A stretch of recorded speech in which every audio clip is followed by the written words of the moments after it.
Terima kasih Mas, Anda masih bersama kami di Editorial Media Indonesia. Mas Eko, sebelum kita berdiskusi, Mas, kita coba dengarkan dulu bagaimana pandangan dari Badan Pengawas Pemilu. Kita sudah terhubung dengan Fritz Edward Siregar, anggota Bawaslu lewat saluran telepon.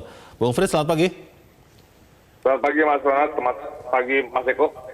Selamat pagi. Bung Fritz, kita bicara soal kampanye virtual. Kita fokuskan di situ saja. Pertanyaannya adalah begini, Bawaslu sudah dan KPU sudah punya aturan yang rigid tidak terkait dengan kampanye virtual ini? Apa saja yang boleh, apa saja yang tidak boleh? Baik, sebenarnya Mas, kalau kita melihat terkait dengan aturan, itu kan ada sebenarnya aturan yang secara general. Di dalam pasal 69 Undang-Undang 10 dikatakan dalam kampanye dilarang, seperti misalnya mempertuakan dasar negara, menghina seseorang, agama, suku, ras, golongan, melakukan kampanye merupakan menghasut, memfitnah dan mengadu domba. Itu kira-kira yang guideline besar yang ada dalam Undang-Undang 10. Nah, sekarang kan kalau terkait dengan pengawasan di virtual, saya rasa topiknya itu adalah pertama, bagaimana cara melakukan fungsi pengawasan. Yang kedua adalah siapa yang melakukan pengawasan, dan kalau itu melanggar, itu akan dibawa kemana. Nah, jadi itu saya kira dia punya poinnya. Dan memang Bawaslu, KPU, dan Kominfo, kita sudah melakukan Memorandum of Action bulan lalu untuk melakukan namanya pengawasan konten internet. Kenapa konten internet? Karena bisa saja itu dilakukan melalui media sosial, media daring, ataupun di media internet kan. Nah, karena bisa saja ada pemberitaan yang muncul. Jadi misalnya kayak KPU akan mengirimkan akun-akun yang resmi dari masing-masing paslon. Kemudian Bawaslu akan melakukan fungsi pengawasannya. Dan jangan lupa Kominfo juga pada saat kemarin kita deklarasi itu juga bersama dengan semua platform yang ada di Indonesia untuk sehingga untuk bentuk dukungan mereka terhadap pengawasan di kampanye. Bung Fritz, pertanyaannya begini, kan kalau kita bicara platform media sosial, saya sebut saja ya, misalnya YouTube, Facebook, Twitter, Instagram mungkin, itu kan mereka punya aturan-aturan code of conduct yang mungkin berbeda dengan di Indonesia karena mereka beroperasi tidak hanya di Indonesia. Nah, terkait dengan pilkada ini, kampanyenya, itu apakah semua platform sudah menerima aturan KPU dan juga undang-undang pilkada itu untuk langsung otomatis mereka pakai sebagai batasan untuk membatasi kampanye virtual ini? Ya, kalau kita lihat memang kalau kita lihat desain, kalau kita melihat filosofis kenapa Facebook, Instagram, ataupun YouTube itu diciptakan, itu kan memang sebagai sebuah platform sarana orang untuk bisa mengekspresikan pendapatnya atau freedom of expression. Jadi dan itu kadang-kadang standar itu memang bertentangan dengan ataupun tidak sama pendapatnya dengan Bawaslu pada saat kita berusaha untuk menerapkan pasal 69. Tapi kalau saya bisa kasih komentar gini, ada beberapa hal yang jelas tegas diatur dan ada daerah yang abu-abu. Misalnya kayak hoax. Hoax itu sebuah pelanggaran karena itu jelas dan itu juga didukung oleh undang-undang kita dan juga didukung oleh platform. Pada saat ada platform itu, maka itu bisa di take down. Baik, kalau ada kampanye yang salah ya, berbohong misalnya begitu, itu konsekuensinya apa? Apakah hanya isi kampanyenya lewat virtual itu yang di take down, yang dicabut, atau paslonnya juga akan kena sanksi juga? Nah, kalau kita bilang gini, Mak, pada saat ada sebuah hoax ataupun sebuah kebohongan yang muncul, dia bukan terkena pasal Undang-Undang 10, tapi dia ada konsekuensi pidananya. Itu diatur di pasal 14 dan pasal 15 dari KUHP. Jadi kemudian si polisi akan melakukan penangkap terhadap si penyebar berita bohong. Tapi kembali lagi, ini kan penyebar berita bohong ini kan si orang, siapa si orangnya. Bisa saja itu orang sama sekali yang tidak punya hubungan sama paslon kan?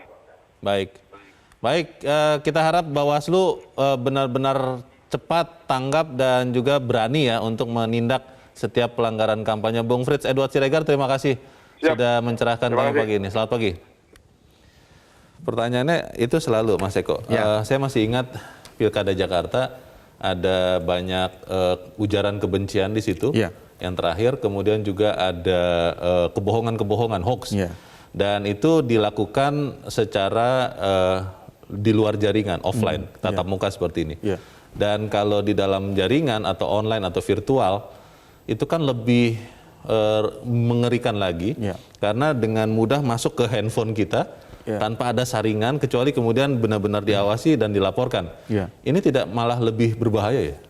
Ya, itulah yang kemudian menjadi perhatian dari KPU Bawaslu, bahwa media sosial itu harus dibatasi, harus didaftarkan dulu. Kalau di gubernur, pemilihan gubernur itu ada 30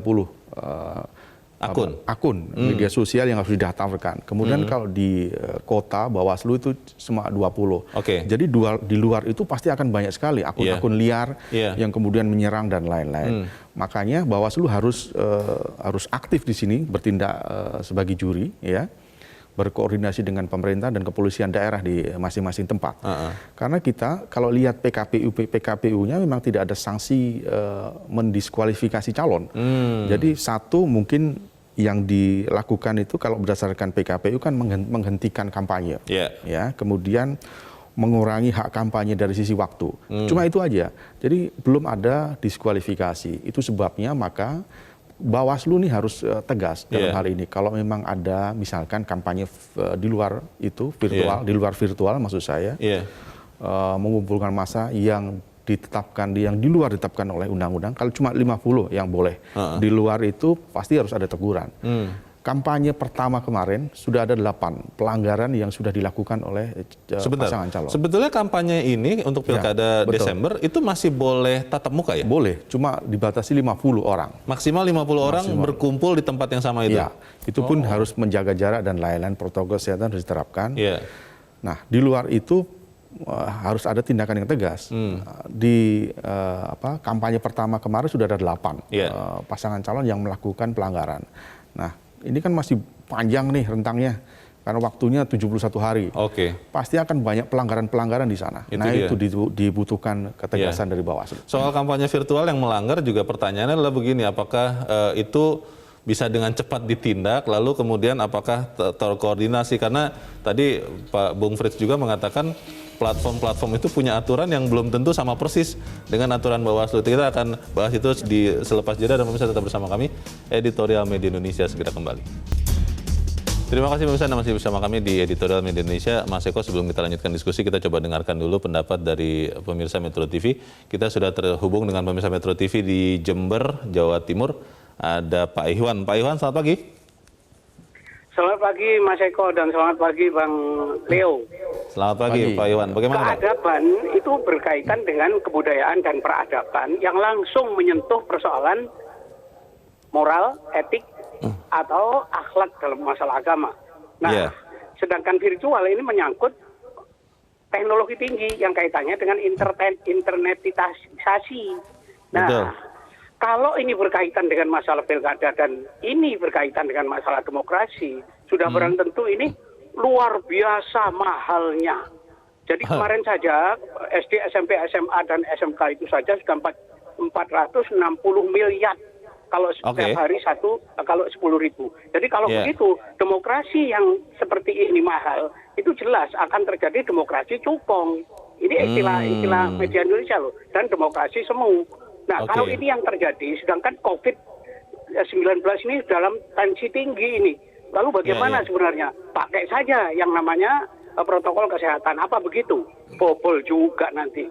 Nah, inilah yang perlu. Yang paling sibuk adalah Kementerian Infokom ini. Ditambah Kominfo, polisi pakai keker, tentara duduk-duduk nunggu perintah untuk bantuan. Itulah yang akan terjadi pada diri kita ketika pilkada 224 daerah. Nah, yang pemilihan. Saya kira itulah yang harus dipertimbangkan. Pemerintah betul-betul mempertimbangkan ini. Terima kasih. Terima kasih Pak Iwan di Jember, Jawa Timur. Selamat pagi Pak. Di belakang Pak Iwan ada Pak Bambang Saptono di Surakarta, Jawa Tengah. Pak Bambang, selamat pagi. Selamat pagi Metro TV dan selamat pagi saudaraku bangsa Indonesia. Selamat pagi. Bagaimana Pak Bambang? Baik Mas, bahwa tahapan kampanye di dalam Pilkada serentak 2020 telah dimulai, yaitu dari tanggal 26 September kemarin hingga tanggal 5 Desember 2020 yang akan datang. Ini bertepatan di saat pandemi COVID-19, di mana jumlah korban meninggal dunia sampai saat ini Mas sudah mencapai 10.200-an orang, kemudian angka kasus positifnya sudah mencapai 275.300-an. Nah, oleh karenanya kita semua berharap agar kampanye Pilkada serentak 2020 ini benar-benar dilaksanakan secara protokol kesehatan. Kami sangat khawatir dengan adanya pelanggaran protokol kesehatan secara berjamaah pada akhir-akhir ini. Antara lain Mas, konser dangdut di Tegal, kemudian lomba layang-layang, kemudian lomba adu kambing, dan sebagainya. Yang mana sampai melibatkan kerumunan ratusan masyarakat.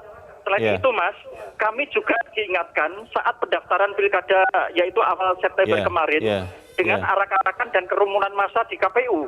Nah ini terjadi di 243 daerah. Sekalipun saat ini sudah ada PKPU nomor 13 tahun 2020, namun kami sangat khawatir akan adanya pelanggaran besar-besaran di dalam kampanye Pilkada ini, Mas. Dikarenakan sanksi yang ada sangat ringan. Nah, oleh karenanya, Mas, ini perlu adanya peraturan yang mana mampu untuk mendiskualifikasi calon kepala daerah. Diskualifikasi ya. Dari, bisa dari PKPU-nya. Baik. Terima kasih Pak Bambang. Kita menangkap kata kuncinya. Bapak minta ada diskualifikasi untuk pasangan yang melanggar. Terima kasih. Di belakang Pak Bambang ada Pak Vence di Manado, Sulawesi Utara. Pak Vence, selamat pagi. Selamat pagi Bung Leo, selamat pagi Pak Eko. Selamat pagi. Bagaimana Pak Vence? Ya, ini memang sulit Pak Leo. Persoalannya kan begini, beberapa waktu yang lalu juga Bawaslu sudah pernah mengingatkan kalau ada pelanggaran dari kelompok paslon dan pendukungnya terhadap protokol kesehatan, itu wajib didiskualifikasi. Nah, sementara apa yang disampaikan oleh Pak Bambang tadi dengan yang saya lihat sendiri, mulai dari pendaftaran sudah melanggar ketentuan yang ada. Lalu kemudian sekarang yang namanya kampanye virtual. Nah, saya pikir begini, ini sangat bagus apabila yang menjadi komandan di sana adalah Kominfo. Kemudian libatkan Mabes Polri yang khusus di bidang cybercrime. Lalu kemudian KPU harus ada di sana, Bawaslu juga ada di sana, dan yang terutama adalah KPID. Bagaimana meramu ketentuan dan peraturan ini, dan peraturan ketika jadi itu harus betul-betul ditegakkan. Ya, nah sementara kalau kita rakyat ini ya siapa saja yang kita dukung ya kita mau menang, walaupun sebetulnya sudah melanggar ketentuan. Nah ini kira-kira Bung Leo, ini saja yang saya bisa masukkan. Selamat pagi. Terima kasih, selamat pagi Pak Vence di Manado, Sulawesi Utara. Di tiga penelpon ini Mas Eko, tadi kita mendapati kata kuncinya. Kalau Pak Bambang tadi mengatakan ya harus berani diskualifikasi, Pak Vence juga sama. Tapi kan secara legal formal tidak ada ancaman hukuman itu kan. Bagaimana nih? Ya sebetulnya sebelum ini Kementerian Dalam Negeri juga sudah pernah mengusulkan. Kalau yang melanggar itu ujungnya nanti diskualifikasi kalau udah sering melanggar. Tapi kan tidak semudah itu mendiskualifikasikan pasangan calon. Harus ada mekanisme-mekanisme yang jelas dulu. Nah ini yang kemudian ditangkap oleh KPU untuk tidak memberlakukan di PKPU. Jadi sekarang cuma sanksinya ya saya sebutkan tadi cuma dua, menghentikan kampanye, kemudian mengurangi hak kampanye dari sisi waktu. Nah ini sebetulnya memang kurang efektif. Kalau kita bicara tadi yang saya sebutkan tadi, yang namanya pandemi COVID-19 dengan pilkada itu memang sesuatu yang berlawanan, satu kanan, satu ke kiri. Jelas kalau pilkada itu intinya adalah mengumpulkan massa, berkerumun dan lain-lain. Kemudian kalau pandemi jelas dia menghindari itu kerumunan massa. Semua yang biasa di dalam kampanye atau pemilu itu tidak boleh semua. Betul. Itulah kemudian solusinya adalah virtual. Nah kalau virtual tentu tim suksesnya yang harus bekerja keras, termasuk pasangan calon juga. Kalau dia tidak bisa berkreasi, ya, karena kita lihat ini tidak semua orang bisa memakai media sosial, bisa memakai internet dan lain-lain. Ini kan perlu waktu, perlu jurus yang bagus bagi setiap pasangan calon untuk bertatap muka, bersosialisasi dan lain-lain. Itu masalahnya Mas Eko. Konon katanya di Indonesia, walaupun tadi Mas Eko sudah sebut angka pengguna media sosial 160 juta ya. banyak sekali konon juga, saya belum lihat hasil risetnya, yang katanya orang Indonesia itu kuota internetnya terbatas. Jadi ketika punya kuota itu hanya bisa mengklik judulnya saja, tapi di dalamnya itu tidak diisi, sehingga kemudian istilahnya clickbait kalau tidak salah, itu yang sangat luar biasa memancing orang untuk masuk ke dalam media konten virtual itu. Nah, pertanyaannya begini, kampanye itu kan untuk menyampaikan pesan, untuk masyarakat percaya dan akhirnya memilih. Apakah bisa efektif kampanye virtual ini kalau faktanya banyak orang yang tidak begitu mau untuk cari tahu sesungguhnya seperti apa? Dia hanya lihat judulnya saja, oh ya sudah saya pilih ini, karena dia juga tidak punya kuota untuk melihat isinya. Bagaimana, Mas? Ya, kalau itu memang menjadi kendala, banyak kendala itu.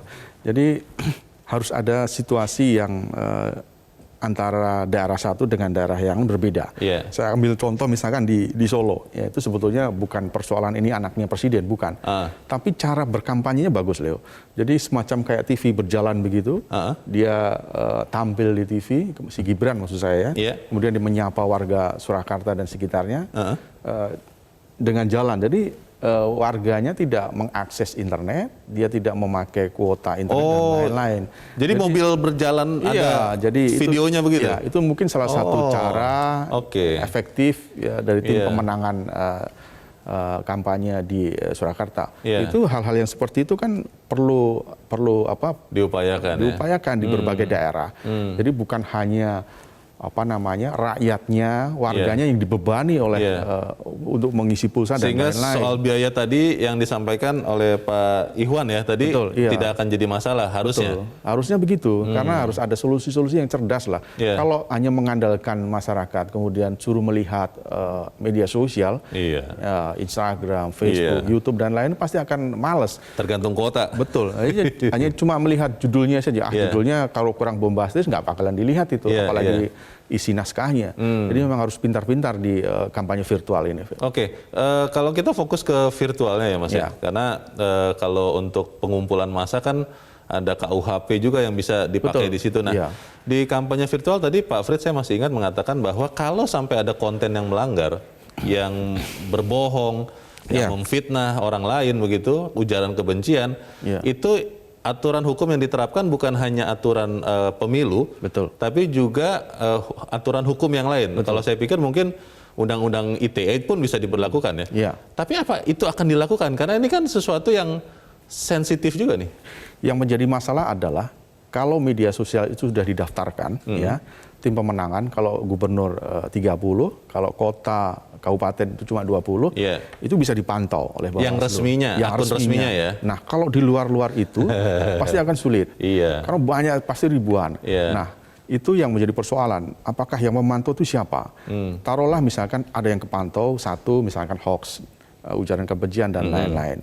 Itu pasti ranahnya akan berbeda-beda. Bisa masuk ke undang-undang IT misalkan, atau KUHP pidana. Tentu kalau pidana ranahnya pasti akan dibui penjara dan lain-lain. Itu pun demikian.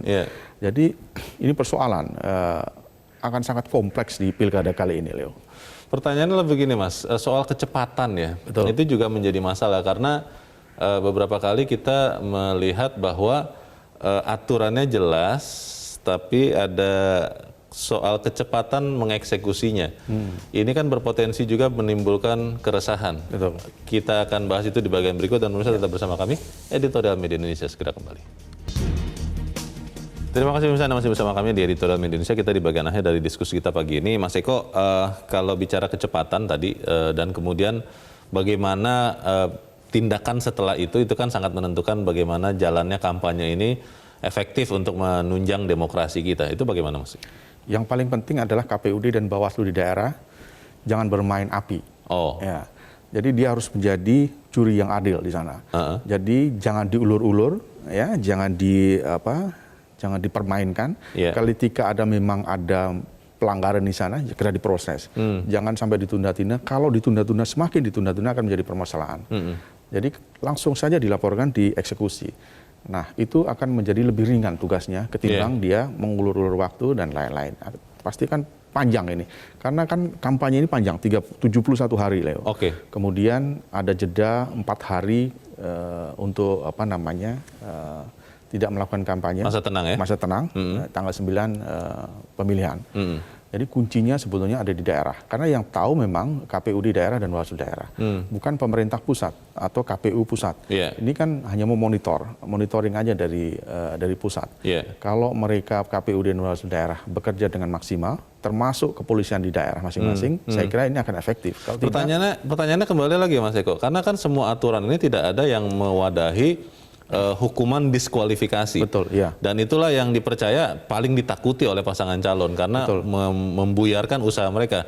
Nah, apa yang bisa memastikan bahwa paslon-paslon ini benar-benar mematuhi aturan-aturan yang ditetapkan oleh KPU daerah dan juga Panwaslu? Ya, sebetulnya ada fakta integritas sebelum dia mendaftar, ketika dia mendaftar tanda tangan dan lain-lain. Tapi fakta integritas itu hanya persoalan di atas kertas saja. Saya yakin bahwa ketika dia melakukan kampanye, segala cara akan dilakukan, Leo. Betul. Karena dia dimanapun orang pilkada, ketika dia maju, pengennya menang. Pasti dengan segala cara. Nah, itu yang harus diantisipasi. Misalkan virtual dia nggak efektif, dia akan mencoba dengan melakukan kampanye yang mendatangkan banyak massa. Ketika itu dilakukan dan aparat di daerah diam saja, nah itu menjadi persoalan. Kita ambil contoh di Tegal beberapa waktu yang lalu. Aparat keamanan malah membolehkan ketika ada pejabat di daerah itu melakukan hajatan. Itu mendatangkan orkes. Banyak ribuan makan datang di situ. Itu kan konyol. Dan pejabat itu akan maju juga di pilkada ini? Saya tidak tahu pasti, tapi itu pejabat di daerah di Jawa Tengah. Nah, itu kan menjadi persoalan ketika pemerintah maupun kepolisian di daerah mengizinkan. Nah, hal-hal semacam itu kan sebenarnya tidak boleh lagi dilakukan ketika masa kampanye ini. Ya, kalau itu dilakukan di semua daerah, saya kira pasti akan terjadi klaster baru. Di editorial diharapkan bahwa pemilih lah yang kemudian juga bisa menjadi faktor penentu. Yang tegas sekali dikatakan kalau kepala daerah yang tidak mematuhi fakta, buang saja ke laut begitu. Tapi masalahnya pertanyaannya begini, Mas. Kalau dalam kondisi susah seperti sekarang, ekonomi kan susah ya. Banyak orang nggak punya uang, terutama juga di daerah-daerah yang menyelenggarakan pilkada. Apa iya kita bisa berharap kepada pemilih untuk menyeleksi calon kepala daerah yang tidak mematuhi protokol COVID ini? Ya, saya selalu bilang bahwa pilkada kali ini yang paling diuntungkan adalah petahana. Kenapa petahana? Karena dia bisa melakukan apapun di masa pemerintahan itu untuk melakukan kampanye baik itu baik atau buruk. Dia bisa melakukan kampanye dengan terselubung bansos misalkan, melakukan hal itu. Kemudian dia juga bisa mempengaruhi warganya dengan iming-iming, misalkan dengan ancaman dan lain. Itu biasa dilakukan oleh pemerintah daerah yang petahana. Nah, sebetulnya penantangnya pun sebenarnya harus mulai berpikir. Kalau pilkada kali ini kan efeknya sangat panjang, Leo. Karena apa? Karena kalau kita salah saja di tengah pandemi ini pasti akan panjang ini urusannya, ya kan? Maka salah satu kampanye yang paling bagus menurut saya ya pandemi ini. Apakah petahana atau penantangnya? Bagaimana cara mengatasi pandemi ini di daerahnya masing-masing. Itu yang harus jadi jualan setiap pilkada dimanapun di Indonesia Justru sekarang. Itu ya harusnya. Baik, kita harapkan saja bahwa kita sama-sama bisa menjaga keadaban kampanye virtual ini. Mas Eko Ramawanto, terima kasih Mas sudah hadir di tempat ini. Selamat pagi. Pemirsa, Bawaslu dan aparat penegak hukum harus konsisten menegakkan ketentuan perundang-undangan agar kampanye virtual tetap sehat. Jangan pernah melakukan pembiaran terhadap siapapun, dari manapun calon itu berasal. Kalau perlu, pelanggarnya dipenjara. Kampanye virtual yang sehat sekaligus menjadi pembuktian pemerintah tidak keliru melanjutkan pilkada di tengah arus tuntutan penundaan pilkada yang masih mengalir deras, dan pilkada bukanlah menjadi klaster penyebaran COVID-19. Saya Leonard Samosir, terima kasih Anda sudah menyaksikan. Selamat pagi.